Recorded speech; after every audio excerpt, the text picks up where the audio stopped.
Bonjour à toutes et à tous, on se retrouve pour une nouvelle vidéo qui va être une vidéo avec un petit message qu'on va pouvoir vous faire passer par le biais des cartes et de mon intuition. Allez, on y va, on va voir les énergies du moment. Vous êtes, voilà, on va commencer sur de bonnes bases comme je le fais d'habitude, avec les cartes du Milborn astrologique. Ah, je vois, je vois. Alors là, on a la Vierge. On a la Vierge, elle va nous parler de patience, de prudence, d'une bonne gestion. Et là, on va vraiment avoir le Cancer qui va nous parler de rêve, de souvenirs d'enfance. Donc là, à mon avis, on est patient, on a fait preuve de patience pour un rêve où on a en tout cas, quelque chose qui nous tient à cœur, quelque chose qui est porté par le cœur. Voilà, le Cancer a cette énergie si douce et sensible de d'aimer les choses simples et les choses qui le fait vibrer, il en raffole tellement, il a peur de perdre peut-être parce qu'il a une sensibilité un peu trop accrue, mais en tout cas, là pour l'instant, je vois qu'on a vraiment fait preuve de prudence, de patience pour un rêve, un, pour quelque chose qui nous tient vraiment à cœur. Et là, avec Mars, juste là, on est en train de nous dire qu'il y a de l'action, qu'il y a des choses qui sont. Donc autour de nous, là, on est en train de faire avancer les choses, quelque chose qui était de l'ordre du mental, là on le fait avancer. Voilà, ça c'est super parce que ça nous parle. Ça me parle bien ça, moi ça me. Je comprends. Attendez. Hop là. Allez, on y va. On y va. Maintenant les énergies qui viennent vers nous. Les énergies qui viennent vers nous. Hop là, celle-là, c'est parfait. Waouh, superbe. On a la maison 5 qui va nous parler d'amour, de loisirs, de choses qui sont plutôt agréables, des choses qui peuvent nous parler aussi de notre vie un petit peu, de notre vie affective, mais de notre vie affective dans la globalité, donc ça veut dire avec les amis ou avec les amours. Après, avec, voilà, regardez, 12h12, je suis juste en train de regarder, les, là on a vraiment quelque chose au niveau de l'amour, donc là, alors, je comprends, là on parle de l'amour, et là, on a le scorpion, et là, ça va vraiment nous parler de sexualité. Donc là, on nous parle de revoir, enfin de voir la personne que l'on aime pour faire partie de jambes en l'air, visiblement. Et il y a vraiment cette idée aussi de sexualité sacrée hein, dans, dans l'hindouisme, il y a beaucoup cet aspect de la sexualité sacrée. Et là, on voit qu'il y a le soleil, donc la réussite, la joie peut-être même la jouissance, puisqu'on parle là de sexualité. Et d'ailleurs, ce n'est pas un tabou, hein, la sexualité, c'est quelque chose qui fait partie de l'être humain, et forcément, elle est alors, comment expliquer ça? Elle est d'une certaine façon, elle peut être à la fois sacrée et à la fois être simplement sur un plan charnel sans vraiment d'émotion, et ça, des fois c'est carrément l'apothéose, et dans ce cas c'est ce qu'on peut appeler la sexualité, mince, le tantrisme, voilà. Tout ce qui est au niveau du tantrisme, ça c'est la jouissance de l'âme et non la jouissance du corps. Donc ça c'est vraiment la sexualité sacrée. C'est lorsque le corps et l'âme ne font vivent exactement la même chose. Et ça c'est quelque chose qui est très très très très beau parce que ça veut dire qu'on est vraiment en cohésion avec la personne qui est avec nous. Alors attendez, hop là. Voilà. Donc maintenant on va voir avec le tarot. Ah j'en étais sûr parce que je l'avais déjà fait tomber, ok.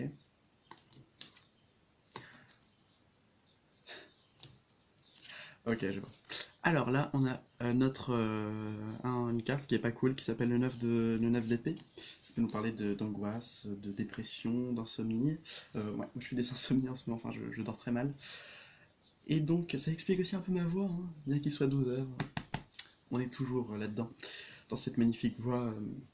Ah bah, je suis sûr que je peux faire, je peux faire la voix de Garou si le matin là. Ah bah je, petit coup de garou, ça c'est très bien. Ensuite, on a le 10 de denier. Alors là, je vois que vraiment, on passe de quelque chose qui était anxiogène, de quelque chose qui était vraiment pas cool, à quelque chose qui est beaucoup plus. Wow, ah, c'est beaucoup mieux, c'est beaucoup mieux. Alors là, on parle aussi de fin de cycle. Donc la fin de cycle, une fin de cycle avec, on passe du 9 au 10. Et là, on va sur du 9, mais pas n'importe quel 9, ma carte préférée. Et qu'est-ce que je disais par rapport aux vœux qui se réalisent, à nos rêves qui deviennent réalité, avec de l'action dedans? Et ben là, nous avons le 9 de coupe qui nous parle de vœux qui se réalisent, de coups de pouce du destin, que l'avenir est avec, l'avenir tourne en notre faveur, et on est vraiment sur cet aspect de fin de cycle. Superbe, hein, j'ai bien aimé. J'ai bien aimé avec ce tarot là. Maintenant on passe avec l'autre tarot. Donc là on était sur le Fontaine, là on passe sur le Mystic Monday. Allez, je vous les montre. L'as de bâton, la princesse d'épée, l'as de coupe. Allez, voilà, et Vlan. Alors là, je vois très bien la baguette magique de l'univers, qui nous parle de nouveautés, d'opportunités, de renaissance, de renouveau. Et on voit qu'on a aussi d'apprentissage, on peut avoir de très beaux apprentissages, on peut avoir des choses qui peuvent nous donner des idées, des idées novatrices, des choses qui sont jeunes. Là, on part vraiment sur de la jeunesse, hein, sur du renouveau. Et là, on a l'as de coupe. Donc, franchement, je vois très bien que si vous avez vraiment fait des vœux, comme je vous ai montré une vidéo, enfin, je vous ai fait une vidéo sur comment faire des vœux avec la lune.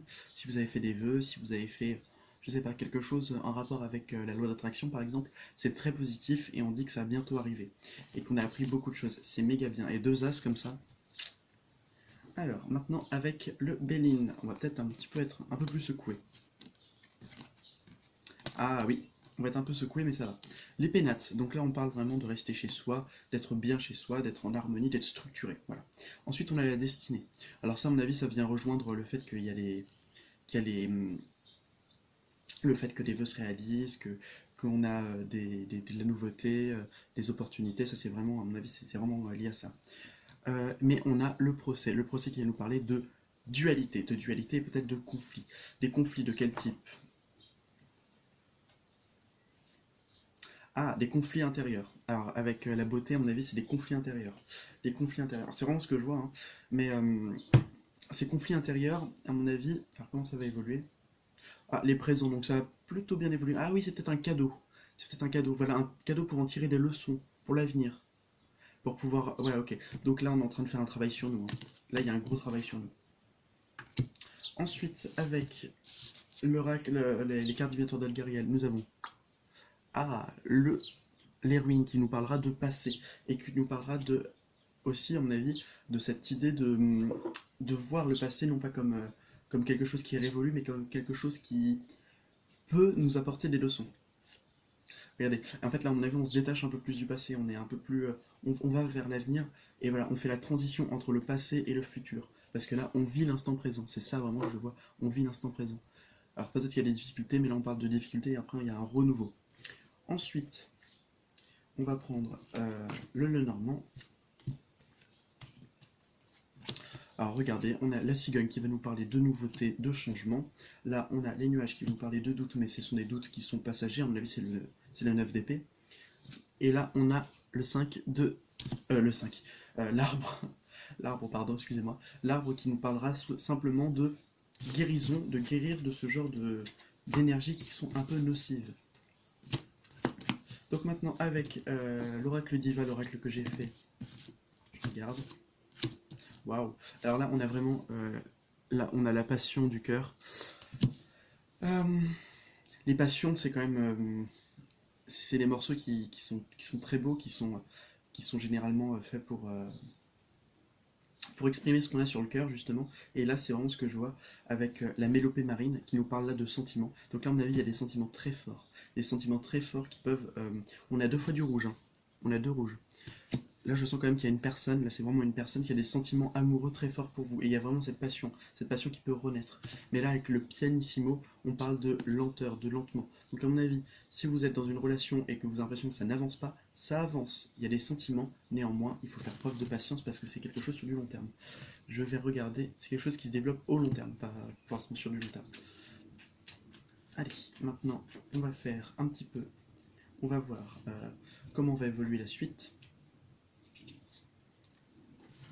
Ah, alors là on a la fantaisie du dilemme et ok, et la baguette du chef d'orchestre. Donc là on a vraiment un choix, mais ce choix c'est à nous de le faire et on est pleinement conscient. Ça va. En fait, à mon avis, c'est Est-ce que je veux continuer ou est-ce que je veux arrêter? On nous laisse le choix. Mais voilà, la partition, mais on nous dit que qu'on a une destinée à suivre et que de toute façon, on est maître de notre destin et personne ne nous décidera autrement qu'avec nous. Voilà, la tragédie lyrique. On peut rester quand même positif vis-à-vis des choses qui vont peut-être mal. Mais bon, ça me parle moins. Ouais, l'hymne de l'âme. Bon, en gros, je pense que l'idée c'est qu'on a une destinée et qu'on doit la suivre. Je pense que c'est ça l'idée principale. Ah, attendez, qu'est-ce qu'on pourra faire? Si on laissait nos anges gardiens nous donner quelques petites pistes. Allez, on y va. Vous allez pouvoir choisir entre deux tas. Là, ça tombe. Vous allez choisir entre deux cartes. Ah, j'adore l'odeur de ces cartes parce qu'elles sentent... alors si vous connaissez cette odeur dans les librairies, cette odeur de papier un peu... ça sent un peu le plastique, mais j'aime bien cette odeur. Elle est très agréable, je trouve. On y va. Vous allez choisir entre deux. Et ben voilà, les deux. Alors, le choix numéro 1 ou le choix numéro 2.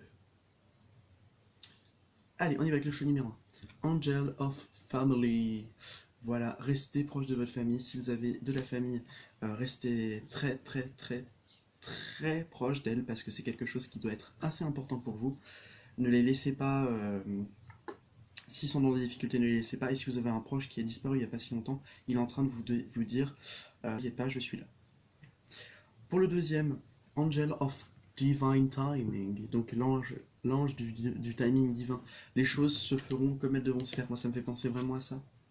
Peut-être que justement avec nos projets, c'était latent, il y avait de la latence là-dedans, mais en tout cas on nous dit que les choses arriveront très bientôt, que les choses pourront se faire avec le temps qu'on avait là.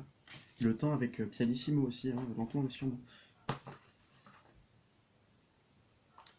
Hop là. Ah, je sais ce qu'on va faire. Je vais prendre une dernière carte avec ce jeu magnifique qui est l'oracle de la montagne bleue. Hop là. Vous pouvez vous poser une question ou des trucs comme ça, peut-être que ça pourra vous donner une réponse. N'hésitez pas à faire pause. Ah, attendez. Celle-là. Waouh. Alors là, on est dedans. On est en plein dans... On est dans des énergies qui... On est au milieu. On est dans des énergies qui sont vraiment culminantes. Là, on va dire que... on est sur le chemin. On est sur le chemin. On est à la moitié du chemin où on est dans des énergies qui sont culminantes. On passe à quelque chose de grandiose. On passe à quelque chose qui est plus grand. On peut voir ça aussi comme on a accompli quelque chose maintenant. Il faudra prendre... faudra vraiment... allez, maintenant on a le droit de se reposer. On est arrivé à là où on devait aller. Et c'est déjà bien, quoi.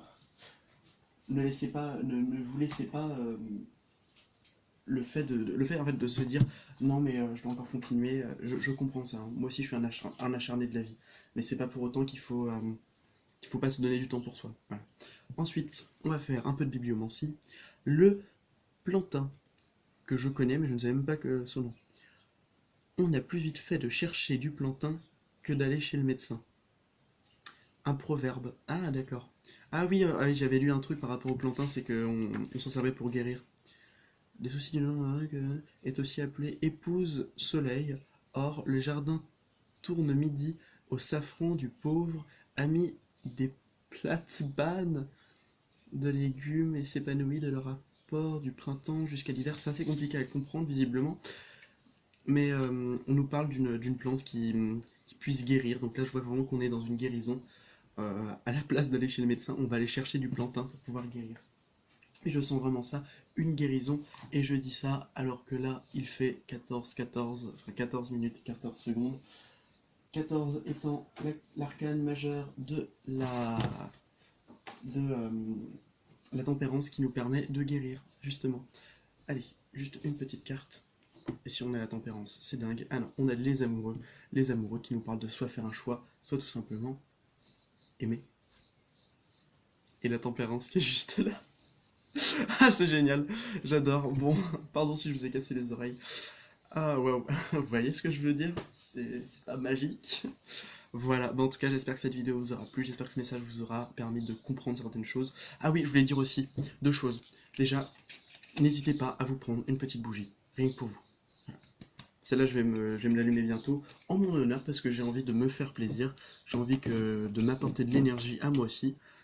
Donc, accordez-vous un truc simple, un truc symbolique, spirituel, mais pour vous. Vous achetez une pierre, vous vous, euh, vous donnez la possibilité de brûler un encens pour vous, et vous dites, ça, c'est pour moi. Moi, les bougies, faire brûler une bougie, pour moi, c'est hyper important. Voilà. Donc, pour moi, je me fais brûler cette bougie, et uniquement pour moi.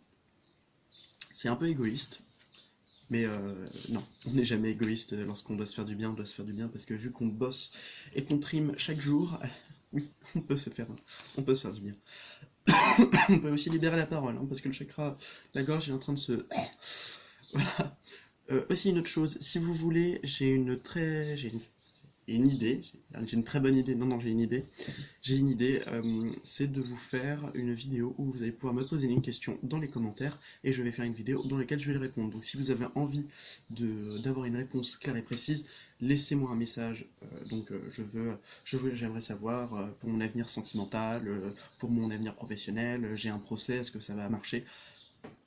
Vous inquiétez pas, je vous ferai une vidéo spécialement sur ça pour pouvoir vous donner des pistes, pour pouvoir vous donner des réponses. Bien sûr, c'est totalement gratuit, bien entendu, et ce sera un plaisir de vous faire cette vidéo.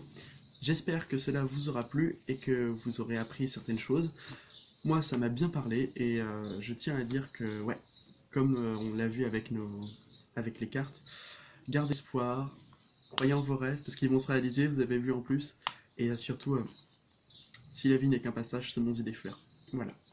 Et d'ailleurs, en parlant de fleurs, je vais peut-être essayer de voir si j'achèterai pas une petite fleur pour ma maman parce que j'ai envie de lui faire plaisir. Donc je vais voir. Bon, bah en tout cas, merci beaucoup et à très bientôt.